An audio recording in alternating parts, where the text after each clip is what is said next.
एक घर से सास और बहू के झगड़े की काफी देर से आवाज आ रही थी। झगड़े की आवाज इतनी तेज थी कि पड़ोसियों के कान खड़े हो रहे थे।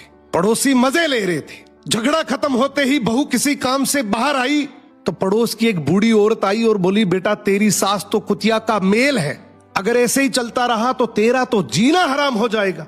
बहू ने तुरंत कहा कि आप जिनके बारे में बोल रही है ना, वो मेरी सास है और मेरे पति की माँ तो वो मेरी भी माँ ही हुई, और हम माँ बेटी लाख झगड़ा करें, आपको पंचायत करने की कोई जरूरत नहीं है। बूढ़ी औरत बोली, बेटा मैं तो तेरी भलाई के लिए ही बोल रही थी। बहू ने कहा कि आप मेरी भलाई के लिए बोल रही हैं या बुराई के लिए, ये मुझे सब पता है। मेरी माँ ने ये मुझे बचपन से सिखाया है कि ऐसी फालतू कान भरने वाली औरतों से हमेशा बचकर रहना।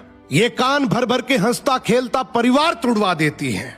दादी सब समझ गई और बड़बड़ाते हुए वहां से चली गई। अब बहू जैसे ही घर आई अपनी सास को सारी बात बताई। ये सुनते ही सास की आंखों में आंसू आ गए।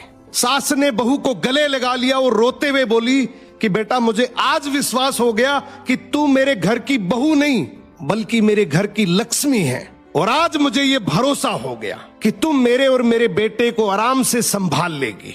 अब मुझे कोई चिंता नहीं है। बहू ने भी रोते हुए बस इतना ही कहा कि आप मेरी माँ हैं और माँ से झगड़ा कौन नहीं करता, पर झगड़े का मतलब ये नहीं कि मैं घर की बात बाहर करूं। सो घर की बातें अगर घर में ही रहे तो घर मंदिर है, वरना कान भरने वाले तो हर गली नुक्कड़ पर बैठे हैं जो चुटकियों में एक हंसता खेलता परिवार तोड़ देते हैं।